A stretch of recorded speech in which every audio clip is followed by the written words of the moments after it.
नमस्कार दोस्तों, आज की इस वीडियो में हम आपके लिए लेकर आए हैं कि क्यों भीष्म पितामह एक अजय योद्धा के रूप में जाने जाते हैं। इस वीडियो में हम यह जानने की कोशिश करेंगे। तो चलिए शुरू करते हैं इस वीडियो को बिना टाइम वेस्ट के। दोस्तों, आज जानते हैं भीष्म के धर्म के बारे में।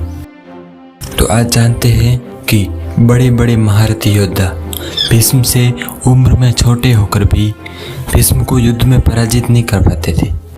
क्या था इसका कारण और क्यों था भीष्म को इच्छा मृत्यु का वरदान प्राप्त?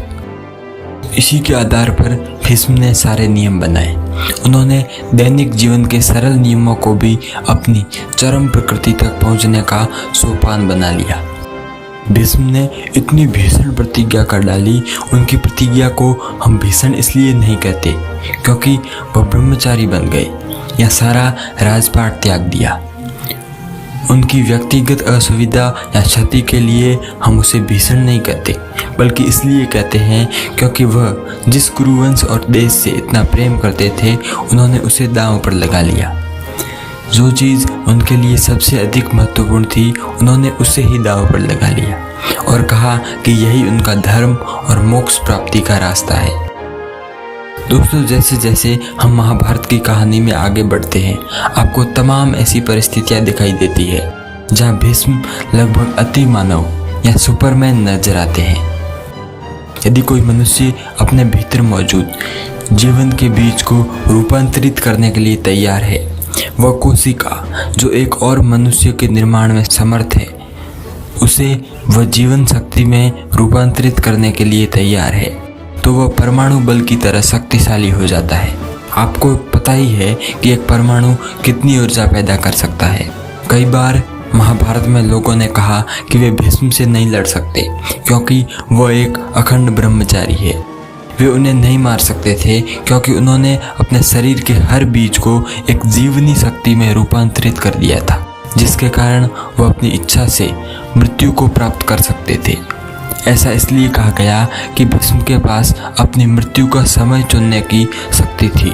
भीष्म अनश्वर या अमर नहीं थे, मगर वह अपनी मृत्यु का समय और स्थान चुन सकते थे, जो एक तरह से अमरता की तरह ही है। अमरता एक अभिशाप की तरह है। क्या आप कल्पना कर सकते हैं कि अगर आपको हमेशा के लिए जीना पड़े तो यह आपके लिए कितनी बड़ी यातना होगी? तो अमरता तो एक अभिशाप है, लेकिन अपनी इच्छा से मरने का विकल्प एक वरदान है। दोस्तों, यह अपनी ऊर्जा और प्रकृति की ऊर्जा का लाभ उठाने की एक प्रक्रिया है। महाभारत में दूसरा उदाहरण है अस्त्र, जो शक्तिशाली हथियार होते थे।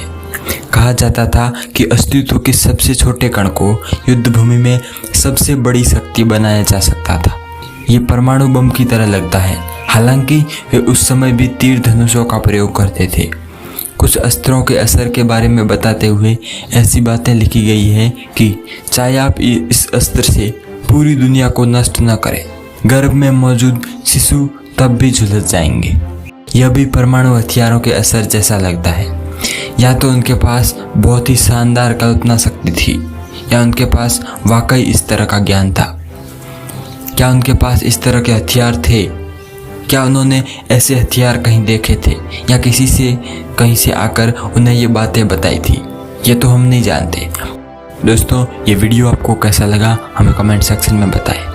यदि आप चाहते हैं कि हम ऐसे वीडियोज और बनाते रहें तो इस वीडियो को लाइक और शेयर कीजिए और हमारे चैनल ज्ञान स्टेज को अभी सब्सक्राइब कीजिए। जय हिंद, वंदे मातरम।